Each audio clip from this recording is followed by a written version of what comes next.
Sorry क्या बोला गया, 800 turn coil of effective area. देखो एक तो नंबर ऑफ टन्स दे दिया आपको, नंबर ऑफ टन्स कितने बच्चों 800, एरिया कितना बच्चे 0.05 metre square is kept perpendicular to a magnetic field. समझ में आया, मैग्नेटिक फील्ड के परपेंडिकुलर एरिया रखा हुआ है, तो एरिया वेक्टर और मैग्नेटिक फील्ड में कितना एंगल है 0।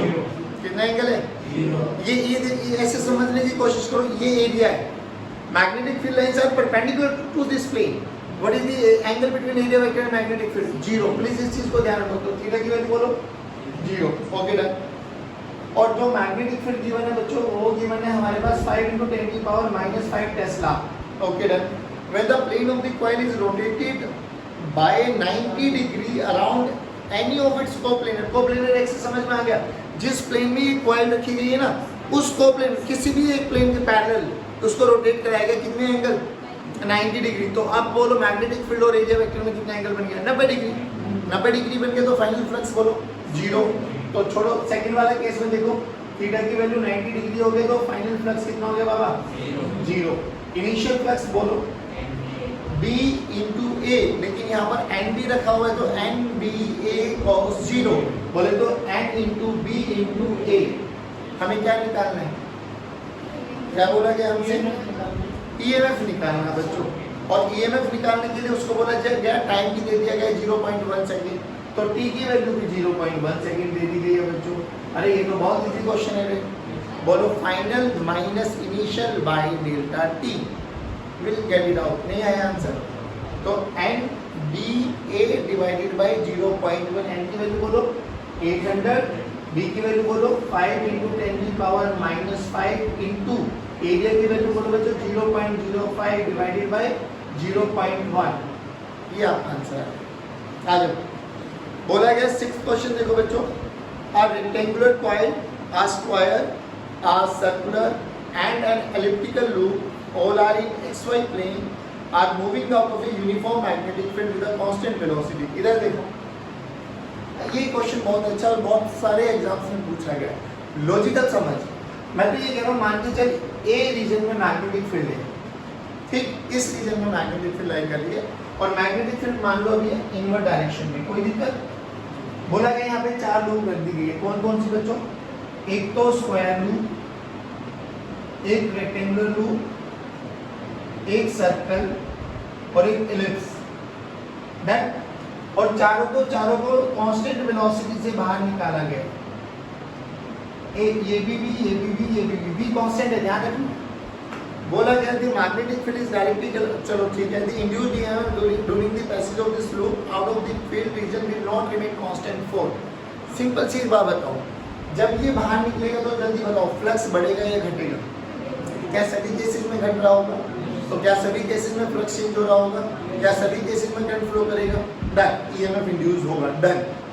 बोला है किस केस में ड्यूरिंग दिस पैसेज जो ईएमएफ इंड्यूस होगा वो कांस्टेंट चेंज नहीं होगा। सिंपल बताओ मुझे, v मान लो 1 मीटर पर सेकंड, ऐसे मान के चल v की वैल्यू है 1 मीटर पर सेकंड, तो हर एक सेकंड में कितना बाहर निकलने वाला है? ए स्ट्रिप मान लो ये निकलने वाला, मान लो 1 सेकंड में ये स्ट्रिप बाहर निकल के आई, तो तुझे नहीं लगता अगले 1 सेकंड के बाद भी उतना ही स्ट्रिप बाहर निकलने वाला, अगले 1 सेकंड के बाद भी उतना ही, यानी जो ये निकलने वाला तुझे नहीं लगता ये कांस्टेंट रेट से घटेगा?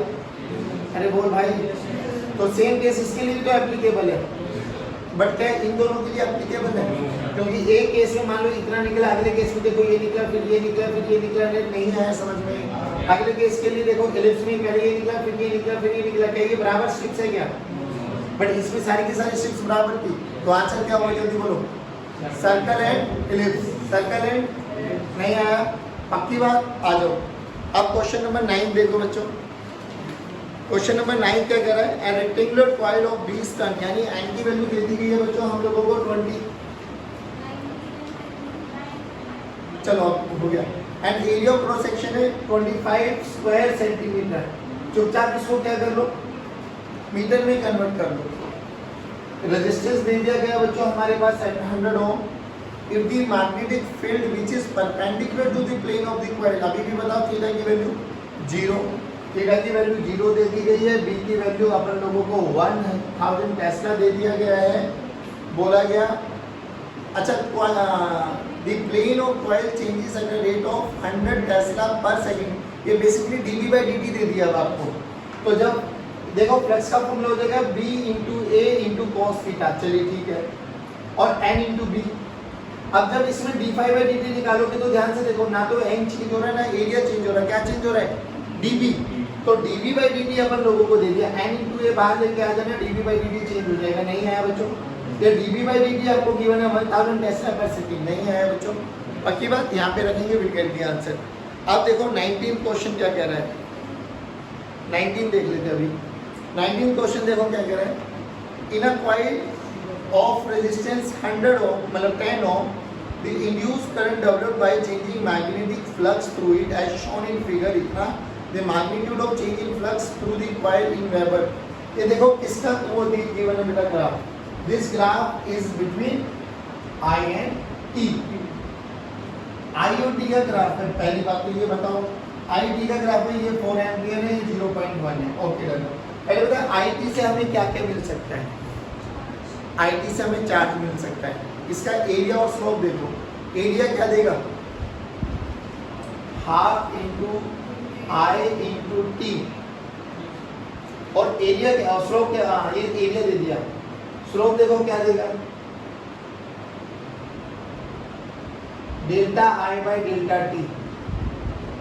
Delta I by delta T कुछ होता है, क्या होता है? Q की वैल्यू होती है I इंटू T। तो देख ध्यान से, एरिया हमें चार्ज दे दिया, अगर हमें चार्ज पता लग गया, हमें क्या निकाला? The magnitude of change in flux through the coil in weber. तो हमें क्या करना है? एरिया देखो, एरिया क्या दे दिया हमें? Total charge. तो हमें टोटल चार्ज पता लग गया, अगर हमें क्या निकालना है? Change in flux. तो फॉर्मूला बोलो, टोटल चार्ज फ्रॉम का फॉर्मूला क्या था बच्चों? Delta phi by R. Delta phi अपन लोगों को पता है नहीं है, वही निकालना है, बट क्या हमें टोटल चार्ज पता लग गया? एरिया निकाल लिया, एरिया की मतलब वैल्यू क्या आ गई? हाफ इंटू 4 इंटू 0.1, बोले तो half into 4 into 0.1, what ever जो भी आएगा, इंटू क्या कर देंगे? रेजिस्टेंस। रेजिस्टेंस की वैल्यू कितनी गिवन है बच्चों? 10। तो R की वैल्यू 10 गिवन है, तो Q इंटू R कर देंगे, that is equal to change in flux. जल्दी बोलो, आएंगे? अब आ जाओ, हो गया। अब आइए 15 क्वेश्चन, याद करो 15 क्वेश्चन आपका क्लास में भी कराया गया है। यार हमने ये तो ध्यान नहीं दिया कभी क्लास में तू क्या पढ़ाता था। क्या बोला गया कि आपके पास एक लॉन्ग इनफाइनाइट वायर है जिसमें करंट फ्लो कर रहा है, और एक इसके सामने हम लोगों ने स्क्वायर लूप रख दी गई है जो कि v वेलोसिटी से मूव कराया जा रहा है। अगर v वेलोसिटी से मूव कराया गया है तो इसमें बोला गया induced EMF in the frame will be proportional to. बच्चों इधर देखो ध्यान से, आपको नहीं लगता आपको कुछ ऐसा कर देना चाहिए? ये एक वायर है जो कि मूव कराया गया है बच्चों। बाबा इधर देखो, बहुत सिंपल सा लॉजिक लगाता हूँ, v वेलोसिटी से भाई किसी भी इंस्टेंट पर, अभी इन्होंने जो डेटा गिवन है ना उसी डेटा के अकॉर्डिंग फॉर्मेट चेंज कर दो। यहाँ पर इन्होंने x बोला गया है, ये दूरी ये बोली गई है, तो जल्दी बोलो ये कितना हो जाएगा? a/2, और ये कितना हो जाएगा? a/2, और यहाँ है ना, बोलो। तो यहाँ से यहाँ तक का ये डिस्टेंस बोलो x माइनस a/2, और यहाँ से यहाँ तक का ये डिस्टेंस बोलो x प्लस a/2, बोलो ये से हम। अगर इतना ये सब चीजें समझ में आती है हम लोगों को, अब ध्यान से देख बच्चों, जो कि ये वाला, इस वाले के कारण मैग्नेटिक फील्ड बोलो, इस वाले के कारण मैग्नेटिक फील्ड अंदर है, यहाँ पर भी और यहाँ पर भी। यहाँ पर मैग्नेटिक फील्ड अलग है और यहाँ पे मैग्नेटिक फील्ड अलग है। यहाँ पर मैग्नेटिक फील्ड बोलो कितनी है? Mu naught I by 2 pi r, mu naught I by, बस r की वैल्यू क्या रख देनी है? x minus a/2। यहाँ पर बोलो मैग्नेटिक फील्ड कितनी है? Mu naught I by 2 pi r again. यहाँ पर x की वैल्यू क्या रख दोगे? x plus a/2। पहले ये बताओ मैग्नेटिक फील्ड समझ में आया? अब देख ध्यान से, तुझे नहीं लगता मैग्नेटिक फील्ड अंदर है, लेंथ वेक्टर है, वेलोसिटी है, b l v, आप तीनों के तीनों mutually perpendicular to each other, तो तुझे नहीं लगता तू इसके अक्रॉस ईएमएफ निकाल लेगा?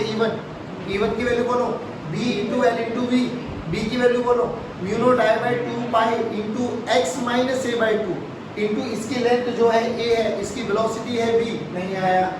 इसके अक्रॉस बोलो कितना आ जाएगा? ईएमएफ BLV अगेन, b की वैल्यू बोलो mu naught I by 2 pi into x plus a/2 into a into v, नहीं आया। अब याद करो इन दोनों के अक्रॉस ही पोटेंशियल डिफरेंस आएगा, इनके अक्रॉस बोलो 0। याद करो triple scalar product V cross V dot DL, B V L में से कोई भी दो पैरेलल या एंटी पैरेलल आते हैं तो इंड्यूस ईएमएफ कितना हो जाएगा? मुझे नहीं लगता V और L पैरेलल है। अरे बोलो भाई, तो इसके अक्रॉस भी इंड्यूस ईएमएफ 0 और इसके अक्रॉस भी इंड्यूस ईएमएफ 0, तो इसके अक्रॉस बना E1 और इसके अक्रॉस बना, हमें नेट ईएमएफ निकालना है। अब उसके लिए क्या करना है? बुद्धि से ये निकालो कौन हाईयर है कौन लोअर है। हाईयर लोअर कैसे निकाल देते? एक पॉजिटिव चार्ज कंसीडर कर लो, फोर्स निकालो, जिस डायरेक्शन में फोर्स जाएगा क्या वही वाला पॉइंट आपका हाईयर पोटेंशियल होगा? अरे हाई ना बोलो रे, ध्यान से देख बाबा, इसमें पॉजिटिव चार्ज यहाँ पे भी कंसीडर कर लो, पॉजिटिव चार्ज यहाँ पे भी कंसीडर कर लो, तो कौन सा हाईयर है? ऊपर वाला नीचे वाला? ऊपर वाला। तो ये एक बैटरी बन गई ऐसी, ये एक बैटरी बन गई ऐसी, क्या नेट ईएमएफ नहीं निकाल सकते? E1 ज्यादा होगा E2 के कंपैरिजन में, क्योंकि E1 पास है वहां पर मैग्नेटिक फील्ड ज्यादा है, तो E1 माइनस E2 कर देंगे नेट ईएमएफ आ जाएगा। बोलो जल्दी आएंगे आए समझ, पक्की बात? चलिए बच्चों, आज हम स्टार्ट करने वाले इंड्यूस्ड इलेक्ट्रिक फील्ड। क्या पढ़ने वाले बच्चों?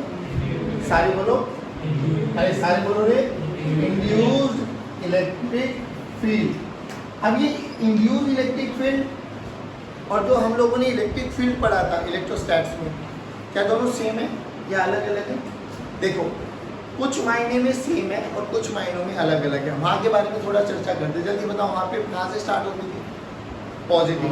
कहाँ पे टर्मिनेट होती थी? क्या ये क्लोज लूप में एग्जिस्ट करती थी?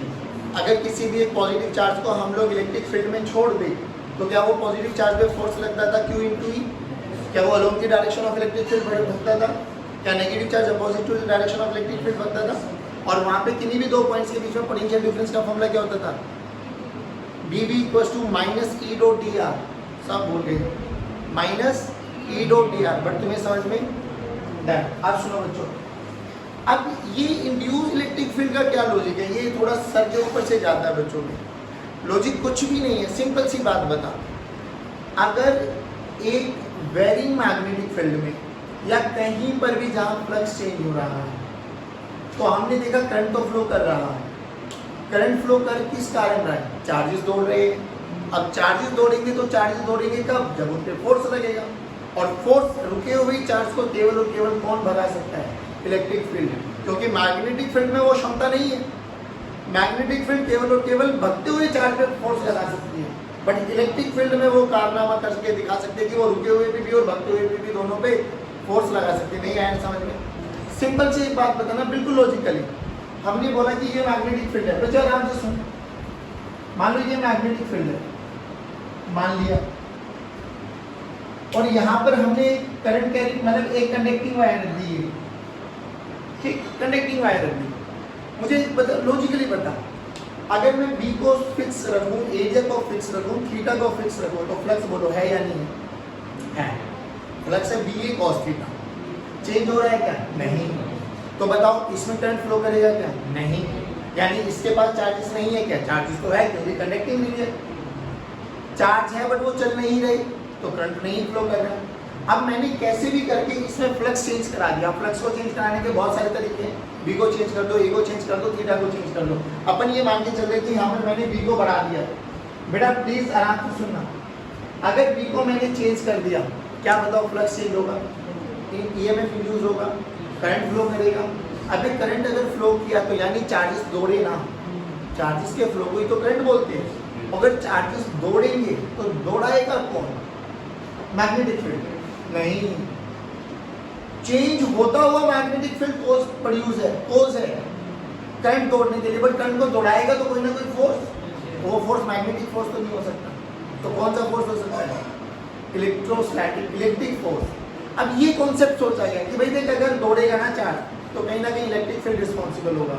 अब ये इलेक्ट्रिक फील्ड कुछ मायनों में उस इलेक्ट्रिक फील्ड के जैसे थी और कुछ मायनों में अलग थी। कुछ मायना क्या कि जो यहाँ पे फोर्स लगता है ना, वो फोर्स अभी भी Q इंटू ई के बराबर था, अभी भी Q इंटू ई के बराबर था। तो जो फोर्स लगा वो Q इंटू ई लगा।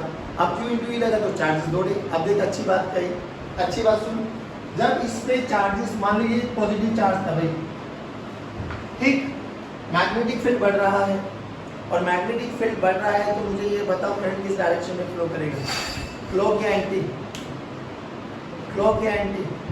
अरे बढ़ रहा है तो अपोज करेंगे भाई, एंटी, एंटी का मतलब ये डायरेक्शन, अरे यहाँ है ना बोलो, यानी ये डायरेक्शन भी मैं मान के चलूँ कि पॉजिटिव चार्ज चल रहा होगा, तो जब पॉजिटिव चार्ज यहाँ पे था वो चलने लगा, पॉजिटिव चार्ज यहाँ पर भी चल रहा है, यहाँ पर भी चल रहा है, यहाँ पर भी चल रहा है, तो पॉजिटिव चार्ज पे फोर्स किधर लगा? एक टेंजेंट ड्रॉ कर दो ऐसे, ये डायरेक्शन ऑफ फोर्स आया, अरे है ना बोलो, ये भी डायरेक्शन ऑफ फोर्स आया, ये भी डायरेक्शन ऑफ फोर्स आया, ये भी डायरेक्शन ऑफ फोर्स आया, यानी कोई जो भी फील्ड है वो इस पे एक फोर्स लगा रही है, और वो फोर्स किस डायरेक्शन में लगा रही है? टेंजेंशियली। ध्यान से देख, तुझे नहीं लगता ये फील्ड क्लोज लूप में एग्जिस्ट कर रही है? अरे हाँ है ना बोलो।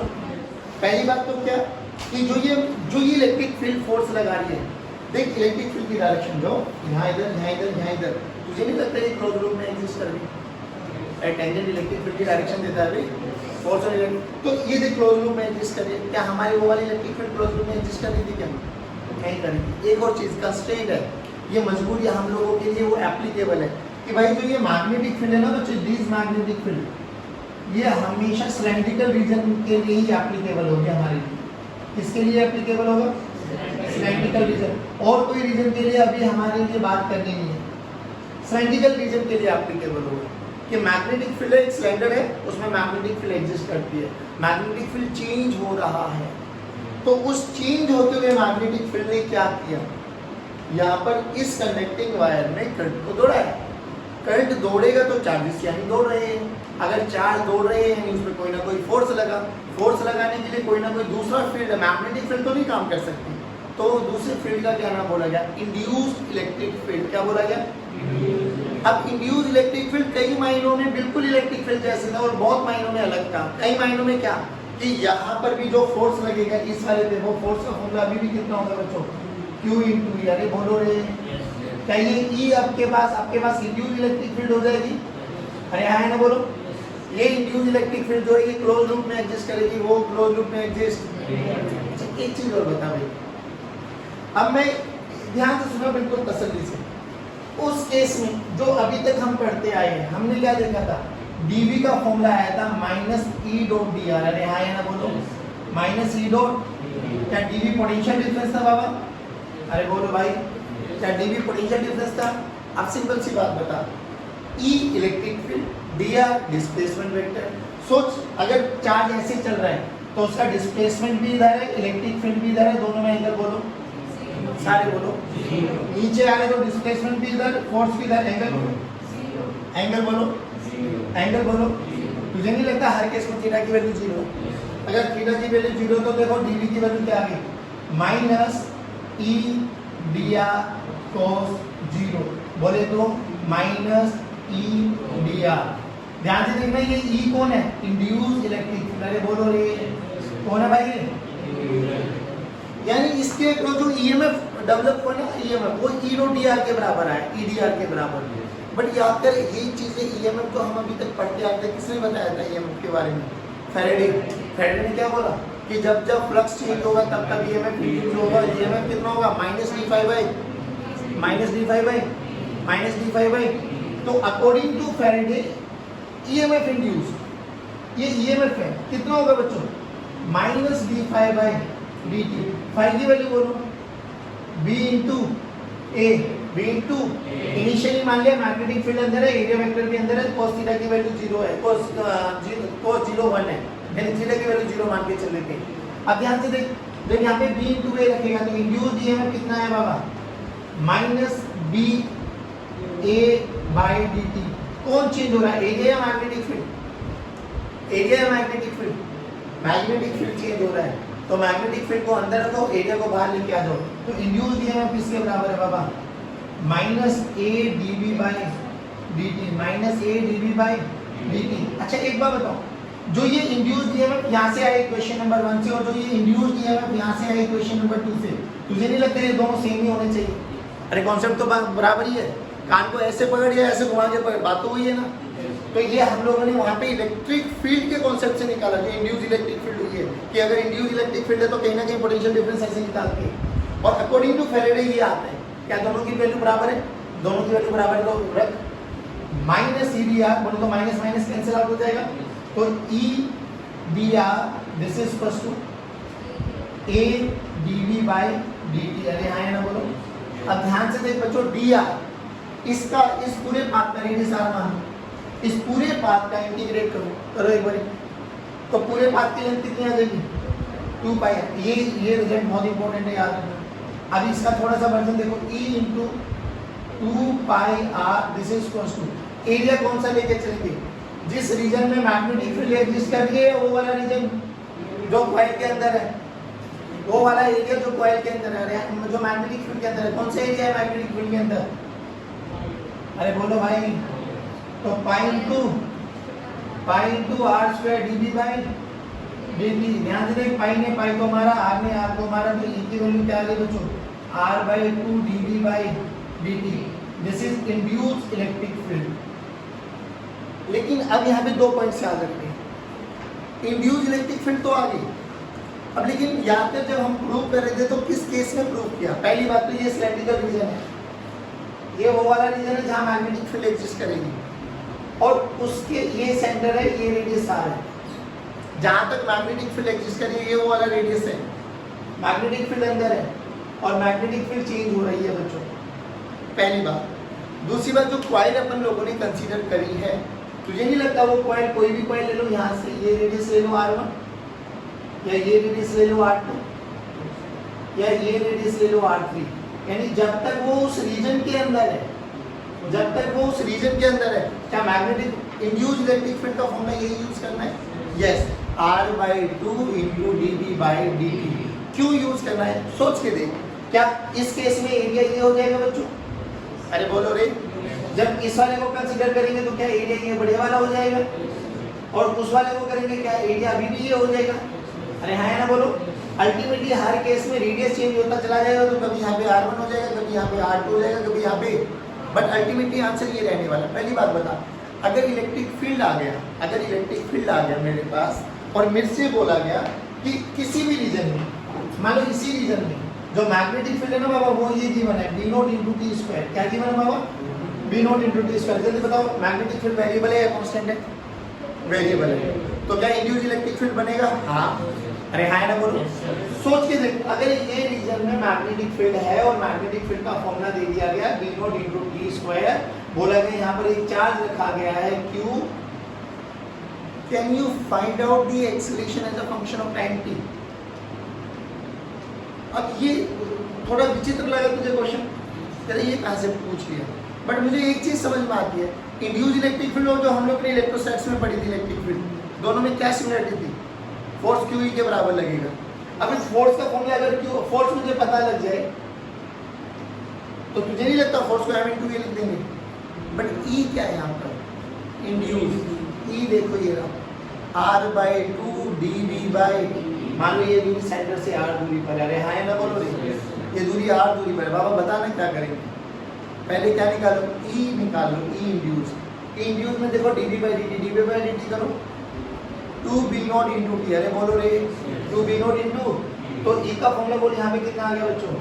R/2 into dB by dt। dB by dt बोलो 2 into B not into T. नहीं आया? अरे ये E आ गया भाई, E का फॉर्मूला यहाँ पे रख दो, क्या फोर्स आ जाएगा? फोर्स का फॉर्मूला बोलो बच्चों, M इंटू A, और फोर्स कितना आ गया? Q इंटू ये वाला वैल्यू, Q ने 2 को काटा तो R/B नॉट इंटू टी। तुझे नहीं लगता यहाँ से acceleration as a function of time t आ गया? अरे बोल भाई, सिंपल सी बात याद कर, जब तक सिलेंड्रिकल रीजन के अंदर हम बात करेंगे तो क्या induced electric field R/2 dB by dt रहेगा? क्या dB by dt rate of change of magnetic field है? क्या अगर मैग्नेटिक फील्ड कहीं पर चेंज हो रहा होगा कि वो एक कैपेबल बनाएगा, वो एक कैपेबल है, सक्षम है क्या बनाने के? एक ऐसा नया फील्ड बनाने के जो कि एक चार्ज पर फोर्स लगा सकता है, और ये जो नया फोर्स लगाने वाली क्षमता है, इस फील्ड को बोला गया इंड्यूस्ड इलेक्ट्रिक फील्ड। क्या बोला गया? क्या इंड्यूस्ड इलेक्ट्रिक फील्ड कुछ मायनों में बिल्कुल अपने इलेक्ट्रिक फील्ड जैसा है? हाँ। क्यों? क्योंकि वो F=QE को फॉलो करता है। बाकी बहुत सारी चीज़ों में अलग अलग है। क्या अलग अलग है? वो क्लोज पाथ में नहीं डिपेंड करता था, एग्जिस्ट करता था, ये क्लोज पाथ में एग्जिस्ट करता है। वो कंजर्वेटिव नेचर का था भाई।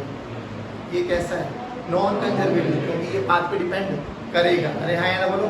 छोटा सर्कल लगाओ, बड़ा सर्कल लगाओ, देख ध्यान से।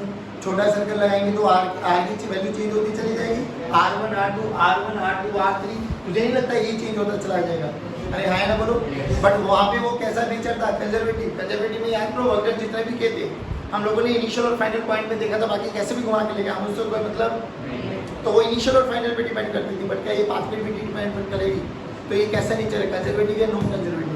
Non conservative. बात समझ में आई? पक्की बात। अब एक चीज़ और बताओ, जब ये सब काम हो गया, अब कोई बच्चा ये पूछे कि सर चलो हमने सिलेंड्रिकल रीजन में तो निकाल लिया, अब हमसे पूछा जाए कि इस सिलेंड्रिकल रीजन के बाहर पूछा जाए इंड्यूस इलेक्ट्रिक फील्ड। चलो चेक करते दोबारा देख, ये वो वाला रीजन जहाँ पर मैग्नेटिक फील्ड एग्जिस्ट कर रहा है, ये रीजन मान लिया कैपिटल आर। डन। ये वो रीजन है जहाँ पर मैग्नेटिक फील्ड एग्जिस्ट कर रहा है और मैग्नेटिक फील्ड वेरिएबल है बाबा, ये मैग्नेटिक फील्ड वेरिएबल है। चलिए अब मैंने क्या किया, इसके बाहर कोई भी एक पॉइंट कंसीडर कर लिया, मान लो यहाँ से r दूरी पर, ये वाला। तो इस r दूरी को मानते हुए एक क्या बना लो, सर्कल। आ जाओ।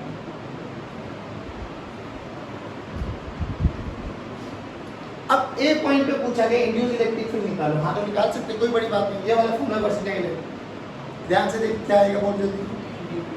E into D R, D R इसके लिए निकालो, डी आर के लिए बोलो 2 पाई स्मॉल आर, नहीं आया 2 पाई। अब इंटू ए, अब याद कर फ्लक्स में एरिया कौन सा होता था, वो वाला जो मैग्नेटिक फील्ड के अंदर है। अब मैग्नेटिक फील्ड के अंदर बड़े आर वाला है छोटे आर वाला है, बड़े आर वाला, मतलब बड़े आर वाला छोटा एरिया। तो ये कितना हो गया, पाई इंटू आर स्क्वायर, नहीं आया डीवी बाई डी बाई, तो बोल ई कितना हो जाए, पाई ने पाई को मारा तो देखो ई इंड्यूस आउटसाइड, बोले कितना आया r square by 2 into r d by. अरे तुम्हें समझ में पक्की बात, अगर इलेक्ट्रिक फील्ड समझ में आ गया तो मैं फोर्स भी निकाल सकता हूँ, फोर्स निकाल सकता हूँ, मैं एक्सेलरेशन भी निकाल सकता हूँ। एक्सेलरेशन अगर मुझे समझ में आई तो मैं वो काइनेमैटिक्स के सारे रूल्स लगा सकता हूँ। देख ध्यान से, एक्सेलरेशन कांस्टेंट है, ये एक्सेलरेशन वेरिएबल है। अगर एक्सेलरेशन कांस्टेंट आ गए तो मैं वीटी यूटी एटी सब रिलेशन लगा सकता हूँ। अरे हाँ ना बोलो, किसी भी टाइम पे पूछा जाए बताओ कितनी वेलोसिटी होगी, वो भी निकाल सकता हूँ, equal to u plus a t. अगर मेरे पास वेलोसिटी एक्सेलरेशन क्या है, कांस्टेंट। नहीं आया समझ में? देख इसको ऑब्जर्व कर,